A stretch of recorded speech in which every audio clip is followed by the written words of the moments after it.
ભાવનગર શહેરના ring road ઉપર અકસ્માતની ઘટના બની હતી। આ ઘટના બે કાર વચ્ચે બનવા પામી હતી।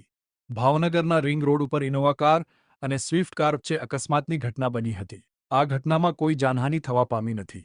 જો કે બંને કારને નુકસાન થવા પામ્યું હતું। બનાવ બાદ ટ્રાફિક જામ સર્જાયા પછી પોલીસ સ્થળ ઉપર પહોંચીને પરિસ્થિતિને કાબૂમાં લીધી હતી।